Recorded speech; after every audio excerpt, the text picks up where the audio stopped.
Okay, Hannah, welcome to this new edition of Title Shot. Thank you very much for having me. It's great to see you. Thank you so much to be here with me talking for a little about your career and your upcoming fight. So you are seeing Maria Lindberg November 5. So what do you expect about your upcoming fight? So really excited about this fight. There's two world titles on the line, the WBA and the IBO, super welterweight world titles, and I'll be fighting Maria, like you said, on the 5th of November. I'm expecting Maria to really bring it for this fight. She's a very experienced fighter. She's been in with top level opposition, just like myself. You know, we've been in up against some top fighters, but I think at the end of the day, I'm going to be too big and too strong for her. But I think it's going to be an exciting fight for people, and everyone's going to enjoy watching it. Oh, nice. Yes, yes. Think for sure that everybody is going to enjoy your upcoming fight. Everybody is waiting for this moment because it's so important, no? Do you feel that you are the favorite on this fight?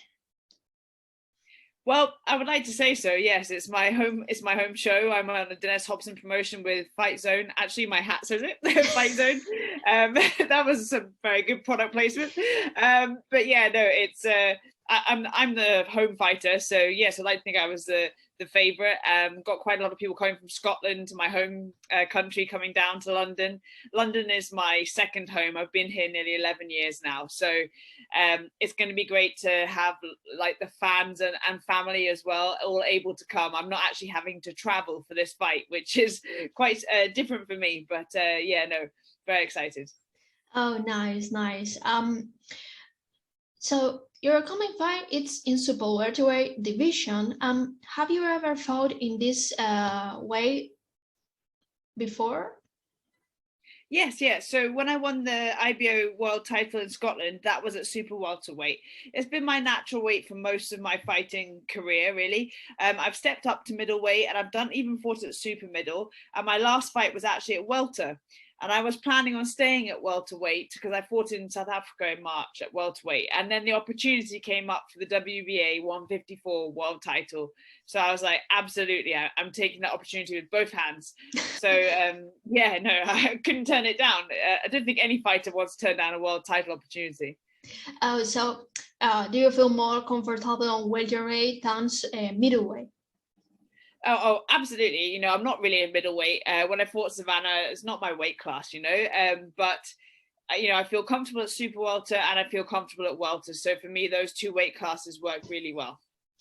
Oh, nice, nice. So, okay, you named it Savannah. What was it means to you to fight against her? Oh, it was a fantastic opportunity that came up during the pandemic. Obviously, a lot of fighters weren't getting chances to fight, and I was lucky enough to be training. And the opportunity came up to fight her, and I absolutely like grabbed the opportunity with both hands because it was for a world title. Yeah, me and my team were really excited about it. And it was a great chance to get in there on a matchroom show in the middle of the pandemic and get out there and perform. Oh, nice. So, okay, you say in the middle of the pandemic, how the pandemic affected yourself? Because you on the gym or things like that?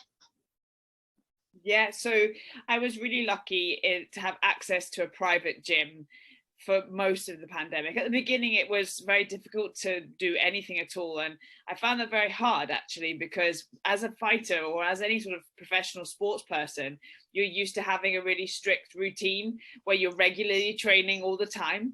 So I was very pleased when I was able to get back to the gym. And but it did mean I didn't see my family for a long time because they're in Scotland and I live in London. So I couldn't actually travel back there for about, I don't know, maybe 12 weeks. So I didn't really see anybody for a long, long time. And yeah, I really missed my dad because, you know, I wanted to make sure he was well. And actually, Okay. before I got home for Christmas, I ended up with COVID. I got COVID just before Christmas. So I was really worried that I wouldn't get home to see them. But I thankfully recovered enough and I was able to go home and see everybody. So that was slightly scary, but all is good now. Oh yes, yes. It was a really difficult year. 2020 was completely hard for everybody, and even more for sports people who is from into sports, because you have to keep your health. You have to keep your performance every time. You have to keep your diet. So it's completely difficult. But okay, you are here and you're okay, and you're in a completely great shape, Hannah. Um, uh, yes, yes. And you said you had COVID. Yes. Yes, and COVID affected yourself on a completely bad way, because I was talking with a doctor and he said that COVID affects your strength. So what happened with you? So I ended up with COVID just before Christmas time, and I, I had a kind of a fever, and then I had really bad cold symptoms, and I thought, oh, you know what? I think maybe I should get tested. Went and got tested. It came back positive, and actually, the hardest part about it was just trying to stay calm, to keep your breathing under control, because that was the hardest part. And then you lose a lot of energy. It's very difficult to just even walk from your room to the bathroom and back again without being really tired out.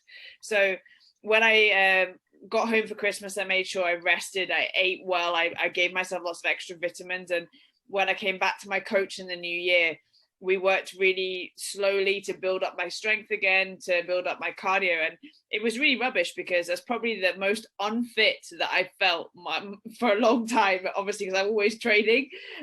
So yeah, it was not a very nice experience, but I'm very glad that we dealt with it well. I didn't end up with long COVID, and at the moment, and as everything is, I'm totally fine, which there's been no sort of lasting effects, which I'm so grateful for. Okay, really nice. So, how do you recover your routine after having COVID? Because yes, the COVID affect your cardio directly, your physical state. So, how do you recover it? You have to, so we did lots of research into it, me and my coach, about other sports people that had actually been sick, and we took lots of advice from that. We took everything very slowly. I slowly just had to build everything up again from the bottom. My strength had to be built up from the bottom level again, and just slowly bring the cardio up, bring it up, and take real care of like my breathing. So when I was outside, I was always wrapped up like lots of coats, and I was very warm, because it affects your chest. So yeah, no, we were very careful with it, and lots of extra vitamins and supplements and things like that to help my body recover as best it possibly could. And I ate very well, I ate healthily, good amounts of food, and I wasn't restricting my body from anything that it needed. So yeah, it just took a long time, but it came back and everything was good. So I was good to fight in March, which was good. So, okay, completely nice. So we could say that you are your 70% to fight against Lindberg. You are completely recovered after after you having COVID and all of that horrible moments. No. Yes.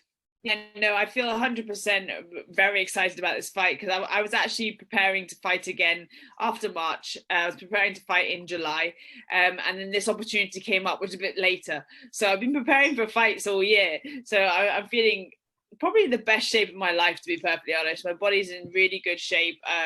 Mentally and physically, I feel really good. So I couldn't be coming into this fight in a better condition, to be perfectly honest. Oh, nice. The other champion on super welterweight division is Franchon Christensen. So, would you like to fight against her after beating Maria Lindberg, for example? So I think Franchon is up in super middle. So at the moment, yeah, so she's a couple more above me. We've never crossed paths. We've met each other. She's actually great. She's a fantastic champion herself, and I'm really excited to see her and Ellen Cederos eventually fight. That's the two super middleweights, and they've both got, I think it's 2 belts. So that would be a fantastic fight. For me, the other people around the super welterweight division, you've got Marie-Eve Decaire in Canada, she's there. I think Raquel Miller, she's around. I'm not sure if she's doing 154. Patricia Bergolt, she was a world champion, and so there's people around my weight. So it's exciting, really. It's quite an interesting division just now. Nice. Yes, I was wrong. Sorry. I remember that Franchoni is in super middleweight. I don't know what I said that. I'm sorry. Don't worry. Okay, but you fought with a friend from Franchon Cruz who is Claressa Shields. So what does it mean to you to fight against Claressa Shields? It was an amazing opportunity that I got to go and fight her. I was the only one that said yes at the time. Nobody else wanted to fight her, and she was meant to be fighting Christina Hamer, who at that point was my training partner. I used to spar with her quite a lot, and everybody else had turned down the fight, and Christina was sick, so she couldn't take the fight. So I was like, I'll take it. Why not? You know, you have to test yourself against the best to see where you really are. That I firmly believe that as a fighter, you should want to be challenging yourself against the best people in the world. And we ended up fighting in Kansas for the unified middleweight championship of the world. It was a fantastic fight, a brilliant build up. We didn't like each other in the build up. It just made for a really exciting fight for people to watch.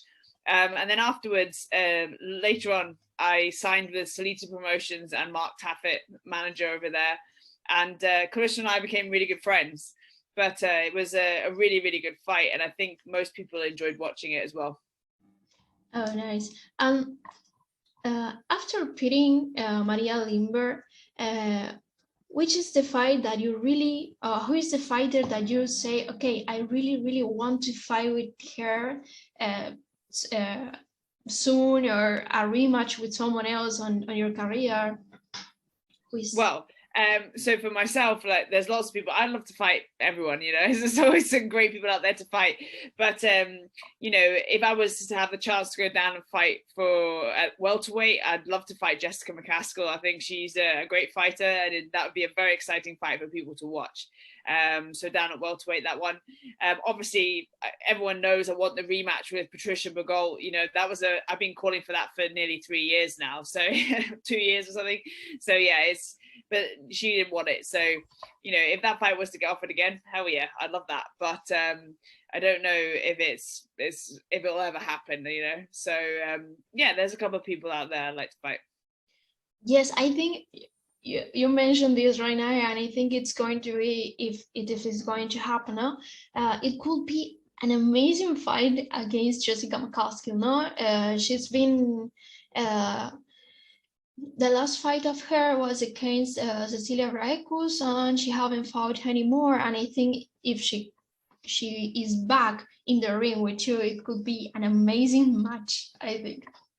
Absolutely, but first for me is obviously 5th of November becoming a double world champion at super welterweight, and I'd love to unify the division. That's my goal. You know, I'd love to unify a division, and then if the opportunity comes up to try and become a 2-weight world champion against Jessica, I would love to do that. My God, oh my God. It's going to be, if it is going to happen, it's going to be an amazing match. So who of the boxers that you fought was hit you harder, and who was the more dangerous? So punch power wise, I would say Savannah. She's a massive puncher, definitely. She's just naturally a hard hitter. So she's probably got the most power in her punches, someone that I fought. But probably the most dangerous in the ring, I would say, is Claressa Shields, because she's got fantastic footwork, perfect distance, and she's got great speed and timing. So she's got a great ring IQ. So you have to be on your toes the whole time. And yeah, she's very clever in the ring. And we've spent countless rounds together since then, sparring as well. But yeah, in the fight, she was probably the most dangerous person I fought. Oh, nice. I think, yes, Claressa is completely dangerous, and Savannah has the power on her hands. And okay, what's the next for you after beating Maria Lindberg? What are you going to do? I actually, to be honest, I haven't even thought past the 5th of November. I'm just so focused on and getting those 2 titles and my arm raised and the new, that's what I'm completely focused on. So I unfortunately haven't got an answer for that question. No, but I think after, okay, I will do the question, but with a different thing. What are you going to do after your fight? Because you've been working so hard. So will you take a rest? Will you go on holidays or something like that? So when I become world champion, double world champion, I'm going to be taking a rest. I'm going to enjoy a little bit of time off, enjoy being champion. That's my goal. And yeah, I think I maybe deserve a holiday. I haven't had one in like 5 years. So since I became professional, I put all my time and my money into getting myself to where I am now, which is why it means so much to me. So when I become double world champion on the 5th, then yeah, I think I might have given myself a chance for a holiday. Okay. I have one last question. That is, would you like to fight 3-minute rounds? So for me, I would love to fight 3-minute rounds. That would suit me down to a T. I'm very jealous of the guys. They get an extra minute to set things up, and they're very lucky to have that. But for the girls, it's definitely more of a sprint. But I do think we need to have some sort of change when it comes to the round times or the length of rounds. If I know there's some conversations about whether it's safe for us to do 3-minute rounds or 10 threes or whatever, but I think if you're looking for a compromise, maybe 12 twos for world titles. So there's a difference between European and Commonwealth and world, so that they're not just the same number of rounds. And that might be a nice compromise, because that will help to add levels to women's boxing. We need to have those different levels coming in, and if everything's the same number of rounds for a championship fight, then that has to change. There needs to be something that's going to divide everything up a little bit. Oh yes. Do you think that many fights have stopped it before if women's boxing fight to 3-minute rounds? I definitely think there'd be more stoppages, but actually I feel that in some ways that would be a good thing, because a lot of fighters, they get through the 2 minutes and they're not winning any part of the round, but they manage to get through 2 minutes, then they have a minute to recover, then they get through another 2 minutes. Whereas if there was 3 minutes, they might get through 2 and then start to unravel in the 3rd minute, and then they wouldn't take any more punishment, because they wouldn't be carrying on for rounds and rounds and rounds and just recovering. That's how I feel about that. But it is what it is. So you have to work with it, and you have to be quicker and smarter. And it's just a bit faster than the guys, But I do think it'd be better for women overall if there were longer rounds. On attack with Katarina Thunders on our first recorder, sorry, she said the same that you are saying right now. She said, in many fights, I had my opponent completely tired, and the runs sing, and I couldn't finish the fight after 10 rounds. So she has the opportunity to recover and to recover again, and I couldn't finish the fight, and it was completely frustrated, she said. Yeah, it is frustrating, because there's been a couple of times where I thought, I just need 10 seconds, 20 seconds more. I've just started to get them going, and then the bell goes. So it can be frustrating, but I do think on the flip side, it does mean some women are in prolonged fights where they shouldn't really be there, because they're not competitive. They're not winning any of the rounds, but they're just surviving. And there's no point taking pointless punishment when you're fighting. So that, I think that does need to be addressed. So if it was 12 twos, then we probably get people starting to wear off after the 10 rounds. In the last couple of rounds, we'll probably see some breaking people down. Or even if we did get the 3 minutes, then I think it would be better for the sport. Okay, nice. What do you think is more fair for women's boxing? To fight 3-minute rounds, or to fight 2-minute rounds to 12 rounds? So I'm going to say 12-2s because I think that people, the audience, the general public enjoy the pace of women's boxing. I think they enjoy the speed, they enjoy the excitement.